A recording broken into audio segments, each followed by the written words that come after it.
या सृष्टिः स्रष्टुराद्या वहति विधिहुतं या हविर्या च होत्री ये द्वे कालं विधत्तः श्रुतिविषयगुणा या स्थिता व्याप्य विश्वम् या माहुः सर्वबीजप्रकृतिरित्यया प्राणिनः प्राणवन्तः प्रत्यक्षाभिप्रपन्नः तनुभिरवतु वः ताभिरष्टाभिरीशः। सर, आपका हमारे YouTube चैनल पे स्वागत है। धन्यवाद। आजकल के जो बच्चे हैं, युवा पीढ़ी हैं, वो संस्कृत को एक करियर के रूप में नहीं लेना चाहते हैं, तो आपका दिमाग में कैसे आया कि मैं संस्कृत को लेकर के ही मतलब आगे बढ़ूंगा, ऐसा कुछ? देखिए, मैं उत्तर प्रदेश में एक जनपद है चित्रकूट। जी जी। तो मेरा जन्म चित्रकूट जनपद में हुआ और मेरी पढ़ाई लिखाई हुई काशी में यानी वाराणसी में। मैं BHU का स्कॉलर रहा हूँ और मैंने वहाँ से MA किया, गोल्ड मेडलिस्ट हूँ वहाँ का, संस्कृत विभाग कला संकाय का। तो वहाँ से पढ़ने के बाद जो पंडित मदन मोहन मालवीय की धरती है प्रयागराज, और पंडित मदन मोहन मालवीय का विश्वविद्यालय है काशी, तो मैं वहाँ से पढ़ा लिखा था और मैं राजकीय इंटर कॉलेज बरगढ़ में नियुक्त हुआ 2006 में एज ए लेक्चरर संस्कृत का, और 8 साल मैंने वहाँ सेवाएं की 2015 तक। अच्छा। इस बीच मुझे ऐसा लगा कि जैसे कक्षा 9, 10, 11, 12 में 4 पीरियड पढ़ाता था, एज ए लेक्चरर मुझे 11, 12 पढ़ाना था, लेकिन वहाँ कक्षा 9, 10, 11, 12 ये 4 कक्षाएं मुझे पढ़ानी होती थी। तो उन 8 सालों में मैंने देखा कि हर बार लड़के तो बदल जाते थे जी। ना, तो सब्जेक्ट बदलता था हमारा और ना ही किताबें बदलती थी, ना किताबों का पाठ बदलता था। 8 सालों बाद जो कक्षा 9 में जितने पाठ थे, 10 में, 11 में, 12 में, वो तो मुझे याद जैसे हो गए, लेकिन बाकी चीजें भूलने लगी। बहुत सारी संस्कृत के शास्त्र की बातें जो हमने काशी हिंदू विश्वविद्यालय BHU में पढ़ी थी, वो चाहे काव्य प्रकाश हो, बहुत बड़े बड़े शास्त्र थे जिनको हमने, व्याकरण शास्त्र है, आयुर्वेद है, साहित्य है, व्याकरण है, इन चीज़ों को हमने पढ़ा। तो उन 8 सालों में मैंने महसूस किया कि यदि हम 60 साल तक यहाँ नौकरी करते रहे तो आबादी सब कुछ भूल जाएगा। तो मुझे लगा फिर काशी हिंदू विश्वविद्यालय में जाने का और स्वर्ण पदक पाने का, ये सब फिर क्या मतलब है, मुझे कुछ बड़ा करना चाहिए। फिर मैं सोचने लगा कि मैं क्या कर सकता हूँ। फिर ये लगा कि विश्वविद्यालय में जाऊँ, प्रोफेसर हो जाऊँ। हर जगह यही लगा कि सब जगह एक लिमिटेशन है, एक बाउंड्री है, एक सीमा है, जिस सीमा में रहकर ही आप काम कर सकते हैं। तो मुझे लगा चूंकि संस्कृत असीम है, शास्त्र असीम है और ये बहुत बड़ी भाषा है और बहुत बड़ा शास्त्रों का ज्ञान है, इसलिए मैंने एक इंडिविजुअल ऐसी संस्था चाहिए जिसमें IAS के लिए मार्गदर्शन हो सके। जो लोग PCS में संस्कृत ले रहे हो या किसी छोटी जगहों में भी कक्षा 6, 7, 8, 9, 10, 11, 12 में पढ़ते हो, चाहे TGT, PGT, UGC, NET, TET किस भी करते हो, उनके लिए संस्कृत के लिए हम लोग किताबें लिख पाएँ, कंपटीशन की बुक्स बना पाएँ या एज ए टीचर मैं पढ़ा पाऊँ। इसलिए पहले तो मैं ऑफलाइन बहुत दिन तक पढ़ाता रहा। फिर हमारे एक छोटे भाई साहब थे जो इंजीनियरिंग विद्या से पढ़े थे, उन्होंने हमें सलाह दिया कि आपको YouTube चैनल में भी पढ़ाना चाहिए। तो संस्कृत गंगा नाम से एक YouTube चैनल खोला गया और बहुत जल्दी लोग उसको बहुत लाइक किए, बहुत पसंद किए और आज लगभग 7 लाख के आसपास उसमें सब्सक्राइबर हैं। और सबसे बड़ी बात, लोग संस्कृत को पसंद करते हैं, जो मुझे भी विश्वास नहीं था। मुझे लगता था कि संस्कृत कौन पढ़ेगा, ऐसा लोग कहते थे समाज में, लेकिन मुझे विश्वास था कि संस्कृत को लोग बहुत प्यार करते हैं। ये भारतवर्ष की धरती है और विश्व में भी लोग संस्कृत को बहुत प्यार करते हैं। गीता को, रामायण को, महाभारत को, उपनिषद को, वेदों का बहुत महत्व है, जो शायद हम भूलते जा रहे थे, हम भारतवासी भूलते जा रहे थे, हम संस्कृत वाले भी शायद भूलते जा रहे थे। आज मुझे एहसास है कि संस्कृत को हमसे ज़्यादा प्यार करने वाले बहुत सारे लोग हैं और मुझे बड़ी खुशी हुई। और ये जीवन यात्रा एक संक्षेप है, छोटी सी है। अभी हमने जीवन के तो बहुत पड़ाव देखे ही नहीं अभी, लेकिन मुझे लगता है कि 20-30 साल की ज़िंदगी और मुझे मिलेगी ईश्वर की ओर से, चूँकि जीवन के लिए तो कुछ कहा नहीं जा सकता कब तक रहेंगे।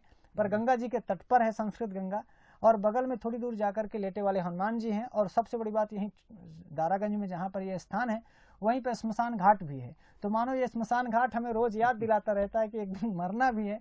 इसलिए प्रतिदिन को मैं अच्छे से जीता हूँ कि क्या पता कल रहूँ ना रहूँ, जितने दिन रहूँ उतने दिन संस्कृत के लिए और अपने देश के लिए, अपने राष्ट्र के लिए, अपने समाज के लिए जो इस शरीर से हो जाए वो बहुत बड़ी बात होगी। मैं देखता हूँ जब आपकी क्लासेस होती हैं तो उसमें बच्चे एकदम झूम के पढ़ाई करते हैं, तो ऐसा क्या आपके दिमाग में आया कि मतलब कि इसको इंटरेस्टेड बनाया जाए, इसके पीछे क्या रीजन था? देखिए, मुझे ये लगा कि ना, यदि आप बहुत देर तक, 1 घंटे तक, 1.5 घंटे तक आपको पढ़ाना हो, तो कोई चीज़ यदि जिसमें इंटरेस्ट नहीं होगा तो लोग बहुत ध्यान नहीं देते। थोड़ी देर बाद उनका मन उबने लगेगा। तो बीच बीच में थोड़ा हंसी करना, थोड़ा चुटकुला सुनाना, थोड़ा मजा करना, या किसी चीज़ को अत्यंत सरल तरीके से जब आप बताते हैं तो जिनका पढ़ने का मन नहीं भी होता वो भी पढ़ता है। पढ़ाई वैसे भी पढ़ाई के नाम से बचपन से ही सबको डर लगता है। जी, मम्मी बिल्कुल। पढ़ाई को कहती थी तो हम लोग कांप जाते थे, लगता था पढ़ना ना पड़े। तो वो बचपन का जो संस्कार था पढ़ाई के डर का, वो जी। मेरे मन में था। तो मुझे लगा कि पढ़ाई के नाम पर कोई डरे नहीं, बल्कि जब क्लास के नाम आए कि चलो क्लास करनी है, संस्कृत पढ़नी है, तो लोग खुश हो जाएं, मजा आ जाए कि यार चलो थोड़ा इंटरेस्ट होगा। और एक चीज़ मैंने ये देखा ना कि लोग कॉमेडी शोज ज़्यादा देखते थे, तो उनको कॉमेडी पसंद है। तो मैंने सोचा कि यार यदि कॉमेडी के साथ पढ़ाई हो, हंसने हंसाने के साथ पढ़ाई हो, यदि पढ़ाई को बोझ ना बनाया जाए, थोड़ा सरल कर दिया जाए, मनोरंजक कर दिया जाए, तो लोग उसको पढ़ेंगे। तो बहुत बार चैनल को, संस्कृत गंगा चैनल को लोग पढ़ाई के लिए कम बल्कि हंसी मजाक के लिए ज़्यादा देखते हैं कि थोड़ा सा इंटरेस्टिंग कोई चीज़ है, सरल तरीके से कैसे बताई जाए, मनोरंजक तरीके से। तो मेरे मन में था कि बच्चे भी, बड़े भी, बूढ़े भी, जवान भी, और यदि किसी घर में कोई संस्कृत पढ़ रहा है तो उसकी मम्मी भी साथ में बैठ के देखे कि चलो सर का चैनल खोलो, देखें क्या पढ़ाते हैं, कैसे पढ़ाते हैं। इसलिए मेरे मन में था। यद्यपि मैंने भी जिन लोगों से पढ़ा, वो गुरुजन भी हमको अच्छे से पढ़ाए, शास्त्र की बातें थी, बहुत दिमाग लगा के पढ़ना होता था, पर उन सब चीज़ों में मैंने सहजता देखी कि कहाँ सहज है, कैसे सरलता से बताया जा सकता है, कहाँ हंसी मजाक किया जा सकता है, जो स्वस्थ हंसी हो, जो एक मर्यादित हंसी होती है, वो होनी चाहिए पढ़ाने में। और कभी भी गुरु को इतना टिपिकल नहीं होना चाहिए, खासकर संस्कृत हिंदी जो भाषा के गुरु हैं, उनको तो बहुत मौज में, बहुत आनंद में, बहुत मस्ती में होना चाहिए। भाषा वैसे भी सरल होती है, यदि आप उसको टिपिकल बना देंगे थोड़ा कठिन हो जाएगा। बिल्कुल सर जी। दोस्तों, सर एक संस्कृत के तो विद्वान हैं ही, बहुत बड़े मोटिवेटर हैं, साथ ही इनके अंदर एक बहुत बड़ा कलाकार भी छुपा हुआ है। आप इनके चैनल पे आप देखेंगे तो एक इनकी आपको अद्भुत कलाकारी मतलब आपको देखने को मिलेगी। तो सर ये कलाकार आपके कब से जन्म लिया आपके अंदर? ऐसा नहीं, जैसे आप नाटक पढ़ते हैं ना, हमारे यहाँ विज्ञान शाकुंतल नाटक है, उत्तरामचरितम नाटक है, तो नाटक पढ़ने की चीज़ नहीं होती, नाटक देखने की चीज़ होती है। क्योंकि नाटक दृश्य काव्य है, तो दृश्य काव्य देखा जा सकता है। मुझे ये लगा कि किसी चीज़ को पढ़ाने से अच्छा है कि यदि आप कुछ करके दिखा सकते हैं, वो बच्चों को ज़्यादा ऑब्जर्व होता था, उनको उनके ज़्यादा नज़दीक होता था। इसलिए मैंने कुछ चीज़ें नाटक करके बताई, कुछ चीज़ें एक्टिंग करके खुद बताना चाहा। तो वो जो एक्टिंग थी, वास्तव में मैं कोई एक्टर नहीं हूँ, मैं शिक्षक ही हूँ पेशे से। लेकिन पढ़ के नाट्यशास्त्र को मैंने पढ़ा, साहित्य दर्पण को जब मैंने पढ़ा, तो मुझे लगा कि इसमें बहुत चीज़ें पढ़ाने की नहीं है, खुद करके दिखाया जाए। जैसे भाण हमारे यहाँ एक प्रकार है, नाटक एक प्रकार है, तो मुझे लगा नाटक क्या पढ़ाओगे, कुछ चीज़ें जैसे अब प्रहसन है, भाण है कि एक पात्र होना चाहिए और सब कुछ वो आकाश भाषित में बोलना चाहिए, हंसी की चीज़ होनी चाहिए। तो वो सब चीज़ें मुझे लगा कि करके दिखा दूं, लोगों को ज़्यादा समझ में आएगा, जिसको अंग्रेजी में मोनो एक्टिंग कहते हैं, उसको हमारे यहाँ भाण कहते हैं। तो बहुत सारी चीज़ें मैं पढ़ाने के लिए ही एक्टिंग किया हूँ। वो वास्तव में एक्टिंग हमारा एक शास्त्र है, एक्टिंग अभिनय हमारे यहाँ नाटक में, नाटक प्रकरण, रूपक, भाण, ये सब चीज़ पढ़ाना था।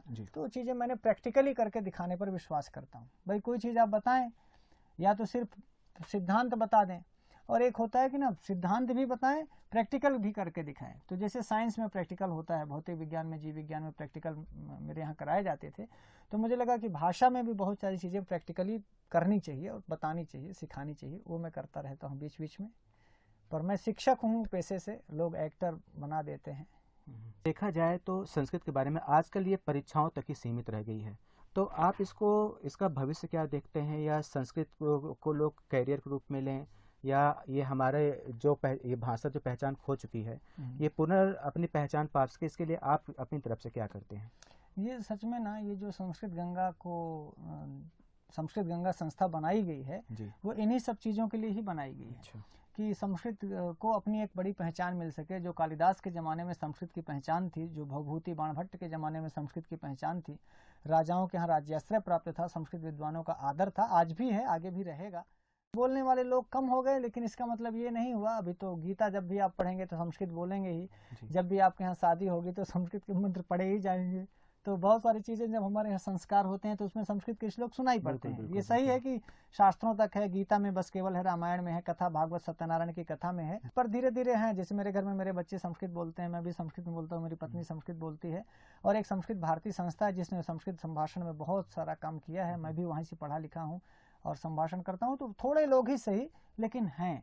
और मुझे विश्वास है कि भारतवर्ष की धरती में पहले भी संस्कृत थी, जैसे कि आपने कहा कि सभी भाषाओं की जननी है, ये जननी थी, जननी है, जननी रहेगी। थोड़ा बहुत कभी जननी का अनादर कभी कभी हो जाता है कि जब नई नई पत्नी आती है तो हो सकता है कि माँ का थोड़ा सा क्रेज कम हो जाए, लेकिन माँ थी, माँ है और माँ ही रहेगी। तो मातृत्व कभी समाप्त नहीं होगा, मुझे ऐसा लगता है। और हमेशा संस्कृत का अस्तित्व पहले जैसा भले ना हो, जैसे विक्रमादित्य के ज़माने में था, राजा भोज के ज़माने में था, उस तरह का क्रेज संस्कृत का भले ना हो, लेकिन अब मोदी जी, योगी जी आए हैं तो निश्चित रूप से संस्कृत के प्रति लोगों का रुझान भी बढ़ेगा, क्योंकि राज्याश्रय प्राप्त होना किसी भाषा के लिए आवश्यक है। देखिए वही भाषा बहुत आगे बढ़ेगी। अब देखिए हमारे यहाँ के जो मुख्यमंत्री जी हैं, हम उनका धन्यवाद करना चाहेंगे कि उनकी रुचि रहती है अयोध्या कैसा बढ़े, मथुरा का डेवलपमेंट कैसे हो, प्रयागराज का डेवलपमेंट कैसे हो, तीर्थों पर उनकी दृष्टि है, भाषा पर उनकी दृष्टि है, अपनी संस्कृति पर उनकी दृष्टि है। ऐसे मैं कोई राजनीतिक व्यक्ति नहीं हूँ, पर जब राजा ध्यान देता है, पहले भी देखिए राजा ध्यान देता था तो भाषा को राज्याश्रय प्राप्त होता था, वैसे ही अब मेरे ख्याल से सरकार ध्यान दे रही है। और सभी संस्कृत वालों को, पहले भी संस्कृत वालों को अच्छा रोजगार मिला है और इधर बीच भी काफ़ी अच्छे रोजगार के अवसर आएंगे, बहुत सारे शिक्षक बनेंगे संस्कृत के, IAS PCS बनेंगे संस्कृत से। और मैं अपनी ओर से जितना कर सकता हूँ इस जीवन में, जो भी 10-20 साल 25 साल भगवान ने अभी जीवन दिया होगा, बचा हुआ जीवन, उसमें बहुत सारे IAS आगे निकलने वाले हैं। देखिएगा संस्कृत में लोग IAS बहुत बनेंगे, PCS बनने वाले हैं। अच्छे योग्य शिक्षक आपको पूरे भारतवर्ष में मिलेंगे, दुनिया में भी अच्छा अच्छा काम होगा, ऐसा मुझे लगता है। सर मेरी तरफ से शुभकामनाएं आपको।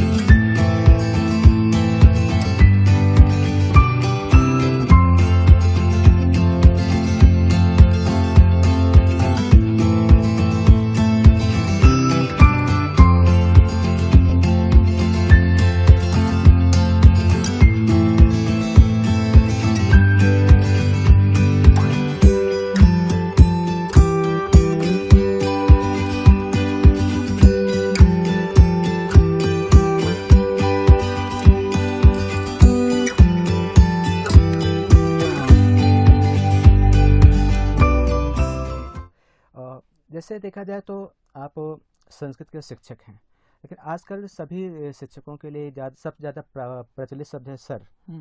आपको लोग सर जी बुलाना आप पसंद करेंगे कि गुरु जी कि आचार्य जी? आप स्वयं क्या पसंद करेंगे, क्या अपने लिए कौन सा शब्द सुनना? देखिए बिल्कुल सर जी तो हम कभी नहीं चाहेंगे। और आचार्य जी में ना, आचार्य जी में लगता है ना कि जैसे बहुत बूढ़े हों, तो हम बूढ़ा भी नहीं होना चाहेंगे। और अभी मैं अपने को गुरु समझता ही नहीं। मुझे लगता है कि ना लोग मुझे दोस्त कहें, मुझे एक यार माने, मुझे एक सखा माने, अपना मित्र माने, तो अब कोई मित्र कह के बुलाए तो मुझे बड़ी खुशी होगी, पर ना मित्र कहें तो कम से कम सर जी तो एकदम ना कहें। और मैं ना मित्रवत ही पढ़ाना पसंद करता हूँ अपने साथ के लोगों को। बस मित्र छोटा भी तो हो सकता है, कोई हमारी उम्र से छोटे भी हैं और हमारे चैनल से जुड़े हुए बहुत सारे लोग हमसे बड़े भी हैं। तो जो बड़े हैं वो हमको अपना बच्चा समझ लें, अपना बेटा समझ लें, और जो हम उम्र है वो हमको अपना मित्र समझें, अपना दोस्त समझें। शायद मैं अभी 5-10 साल सबका दोस्त ही बना रहना चाहता हूँ। जो बच्चे आने वाले समय में प्रतियोगी परीक्षाओं की तैयारी करना चाहते हैं, उसमें संस्कृत को किस तरीके से उनकी स्ट्रेटजी रहनी चाहिए, हम चाहते हैं थोड़ा इसके बारे में ज़रूर आप सर बताएं। किसी भी भाषा में जो आप कुछ कर सकते हैं, हिंदी में हो चाहे अंग्रेजी में हो चाहे उर्दू में है, जो करियर आपका किसी भाषा में या विषय में बन सकता है, उससे कहीं ज़्यादा आपका करियर संस्कृत में बनेगा। जी। जैसे लोग ये कहते हैं कि नहीं अंग्रेजी बहुत ज़रूरी है, अंग्रेजी उतनी ही ज़रूरी है। अंग्रेजी जो कर सकती है वो सब कुछ संस्कृत कर सकती है। भाषा वो भी है, भाषा ये भी है। तो हम अंग्रेजी के विरोधी तो नहीं है, पर हम संस्कृत छोड़ करके, हिंदी छोड़ करके अंग्रेजी पढ़ें, हम इसके विरोधी हैं। मुझे लगता है कि बच्चों को तुम्हें माता च पिता तुम्हें बंधुश्च सखा तुम्हें पहले सिखाना चाहिए। इसके बाद twinkle twinkle little star how I wonder what you are बोले तो मुझे कोई प्रॉब्लम नहीं है। अब देखिए मैं भी कह रहा हूँ प्रॉब्लम नहीं है, प्रॉब्लम शब्द यूज कर रहा हूँ, समस्या शब्द यूज कर रहा हूँ, या देखो मैं कहा यूज कर रहा हूँ। अंग्रेजी के शब्दों का आप प्रयोग करें, इस्तेमाल करें, लेकिन बच्चा हिंदी ना जाने, बच्चा सोमवार ना जाने पर संडे मंडे ट्यूसडे जाने, ये थोड़ा सा दुर्भाग्य का विषय है। तो सोमवार मंगलवार भी जाने, वो 1 2 3 4 भी गिनना चाहे, 1 2 3 4 भी जाने, संस्कृत के श्लोक वो कहे। भारतवर्ष की धरती में भारतीयता, संस्कृत और संस्कृति पहले होनी चाहिए, और उसके बाद अंग्रेजी भी सीखे, उर्दू भी सीखे, उर्दू भी बोले, मुझे कोई दिक्कत नहीं। लेकिन जो आपने पूछा करियर के विषय में, तो मैं आप सभी साथियों को आश्वस्त कर दूं कि जो कुछ भी आप गणित में, साइंस में, विज्ञान में, कहीं भी किसी विषय को लेकर के कर सकते हैं। एज ए भाषा के रूप में संस्कृत आपको कभी निराश नहीं करेगी। चाहे वो यूपी टेट की परीक्षा हो, सीटेट का एग्जाम हो, चाहे बड़े से बड़ा IAS PCS का एग्जाम हो, या आपका बच्चा कक्षा 6, 7, 8 या NCERT, UP board, MP board कहीं से भी पढ़ रहा हो। अभी तो सब कुछ कक्षाएं हमारे चैनल पर उपलब्ध नहीं है, पर बहुत जल्दी सभी चीज़ें कक्षा 6 से लेकर के IAS तक का सारा पाठ्यक्रम हम उपलब्ध कराएंगे। ये हमारी भावी योजनाएं हैं। संस्कृत से यदि आपको TGT PGT अभी वैकेंसी आई है 2020 में, तो उसके लिए यदि आप तैयारी करना चाहते हैं तो मैं आपको सलाह दूंगा कि पहले तो ये डिसाइड कर लें कि हमें TGT करना है कि PGT करना है। हम बहुत बार गलती करते हैं ना कि दोनों में फॉर्म भर देते हैं, दोनों की तैयारी करने लगते हैं, और जो लिमिटेड टाइम है हमारे पास, जो लिमिटेड समय है, वो इतना कम समय होता है कि उसमें फिर हम कभी PGT पढ़ते हैं, कभी TGT पढ़ते हैं, और औसतन भले ही दोनों में पास भी हो जाएं तो भी अच्छी रैंक नहीं ला पाते, अच्छा स्कोर नहीं कर पाते। तो मैं ये तो नहीं कहता हूँ कि ये असंभव है कि आप दोनों परीक्षा नहीं पास कर सकते, पर बेहतर होगा कि किसी एक को चुने, चाहे TGT को चाहे PGT को, और उसी पर पूरी ताकत, पूरी एनर्जी, पूरी शक्ति लगाएं। और दूसरी बात कि जब भी कभी आप पढ़ें तो केवल गाइड के सहारे ना रहें। यद्यपि मैं बहुत सारी किताबें लिखा हूँ गाइड टाइप की, पर मैं ये चाहता हूँ और मैं ये आपसे कहता हूँ कि पहले आप मूल टेक्स्ट पढ़ें, मूल बुक जो आपके पाठ्यक्रम में निर्धारित है, उसको पढ़ने के बाद ही कोई प्रैक्टिस सेट करें। वह बच्चे क्या करते हैं कि तुरंत प्रैक्टिस सेट ले लिए, तुरंत प्रैक्टिस सेट हल करना शुरू कर दिए, या कि कोई कोर्स ले लीजिए, वो भी क्वेश्चन ही क्वेश्चन कराते चले जा रहे हैं। जब तक हमें उस पुस्तक के बारे में ठीक से पढ़ेंगे नहीं, उसकी कथा नहीं जानेंगे, उसकी सूक्तियाँ नहीं जानेंगे, उसको उन श्लोकों को पढ़ेंगे नहीं, तो कितने सारे क्वेश्चन करेंगे। जब भी क्वेश्चन करेंगे तो आप रट्टा मार करके जितना कर सकते हैं करेंगे, आपके पास कोई ऑथेंटिक नॉलेज नहीं होगा। बिल्कुल सर। इसलिए हर ग्रंथ को, जो मूल किताबें हैं उनको पहले पढ़ना चाहिए। जब हम मूल टेक्स्ट पढ़ लें, इसके बाद कोई प्रैक्टिस सेट वगैरह करना चाहिए और उस पर हमें ध्यान देना चाहिए। सर बहुत सारे मतलब बच्चों का मानना है कि आपकी जो किताबें हैं और आपकी फीस बहुत महंगी है, इसमें आपका क्या कहना है? नहीं, किताबें तो शायद जो लोग कह रहे हैं कि महंगी हैं तो वो झूठ है, महंगी नहीं है। किताबें बहुत सस्ती होती हैं। किताबें तो जितना आप खड़े होकर अपनी गर्लफ्रेंड के साथ जो नाश्ता कर लेते हैं, जो उनको चाट खिला देते हैं, उससे भी सस्ता है। आप किताबें तो सबसे सस्ती, यदि दुनिया में कुछ चीज़ें हैं तो किताबें हैं, लेकिन किताबों से जो मिलने वाली चीज़ है वो बहुत महंगी है और शायद बहुत अमूल्य है। तो आप ये देखें कि सामान्य चीज़ें हैं, जैसे आप ये वस्त्र पहने, मैं ये कपड़ा पहना हूँ, 700-800 का कुर्ता होगा, आपका भी शायद 1000 रुपये का। 1000 रुपये की कोई एक किताब हम लोग नहीं खरीदना चाहते, 3000 रुपये का जूता खरीद लेते हैं। तो मुझे नहीं लगता कि हमारी कोई किताबें 1000 रुपये की हैं। सब 100, 150, 200, 250 इस प्रकार की किताबें हैं। हाँ, रही बात जो फीस की आप कह रहे हैं, ऑनलाइन फीस 1 साल की वैलिडिटी के साथ 5000 रुपये है और 6 महीने के लिए 3000 रुपये है। तो हमारे जो श्रोता सुन रहे हैं, देख रहे हैं, उनको डिसाइड करना है। देखिए, यहाँ जो सर्वर के लिए हम लोग देते हैं, और आप ये स्टूडियो देख रहे हैं, कैमरामैन देख रहे हैं, एडिटर देख रहे हैं, और आपने पूरे ऑफिस को घूमा है, देखा है, इतनी बड़ी बिल्डिंग है, किराया, ये सब कुछ ले करके हमें किसी भी छात्र से महीने में 200 रुपये मिलते हैं। यदि हम 6 महीने की वैलिडिटी के साथ 3000 रुपये का ले करके जो स्टैंडर्ड की क्लास देते हैं, जिस मेहनत से पढ़ाते हैं, तो हमारी फीस आप उसको छोड़ दीजिए। हम ये समझिए ना कि पढ़ाई निःशुल्क है। उस 3000 में हम मैनेजमेंट का जो बिल्कुल मैनेजमेंट का जो खर्च है, अब आप खुद आए हैं, यहाँ देख रहे हैं, इस स्टूडियो को देख लीजिए, पूरी बिल्डिंग घूम लीजिए, 3 मंजिल की ये बिल्डिंग है, गंगा जी के किनारे, इसका बिजली का बिल है। तो कुल मिला के 100-200 रुपये ही हमें किसी लड़के से महीने में बचते हैं। तो 6 महीने में हमें 6 दूनी 1200 रुपये हम किसी से लेते हैं। अब क्या 1000-1200 रुपये भी नहीं लिए जाएंगे तो इतनी बड़ी संस्था को। दोस्तों, इतने ऑथेंटिक होकर के, इतने लॉयल होकर बहुत ही कम लोग मतलब बता पाएंगे। तो हमने कहा कि इस इंटरव्यू में आपके वो सारे डाउट्स, आपके सारे क्वेश्चंस को मैं सर के सामने रखूं, ताकि इसके बारे में आपको जानकारी मिल जाए, और कमेंट में बहुत सारे फालतू चीज़ें आप ना उसमें डालें। आप ऐसे कोई 2 कारण बताइए कि लोग संस्कृत गंगा को ही क्यों चुने? देखिए, संस्कृत गंगा का तो एक बड़ा कारण ये है कि संस्कृत गंगा में सिर्फ और सिर्फ संस्कृत के लिए ही काम होता है, संस्कृत की ही पढ़ाई होती है। संस्कृत के सिवा यहाँ कोई दूसरा चिंतन मनन होता ही नहीं है। तो जब कोई संस्थान किसी एक ही विषय के लिए डेडिकेटेड हो, एक ही के लिए समर्पित हो, 24 घंटा 24 घंटे उसी चीज पर चिंतन हो रहा हो, तो ये बड़ी बात है कि वो आपको एथेंटिक मैटर दे पाएगा, एथेंटिक पुस्तकें पढ़ा पाएगा, एथेंटिक टीचर दे पाएगा। जो एक और जगहों पर मुझे लगता है कि अब वो गणित भी पढ़ा रहे हैं, विज्ञान भी पढ़ा रहे हैं, इतिहास भी पढ़ा रहे हैं, भूगोल भी पढ़ा रहे हैं, 24 ही घंटे होते हैं। तो हम 24 घंटे संस्कृत ही पढ़ा रहे हैं, संस्कृत ही सोच रहे हैं, संस्कृत का क्वेश्चन बना रहे हैं, संस्कृत के बारे में सोच रहे हैं। इसलिए भी संस्कृत गंगा, संस्कृत पे यदि आपको कैरियर बनाना है तो मुझे लगता है संस्कृत गंगा सबसे अच्छा प्लेसमेंट होगा।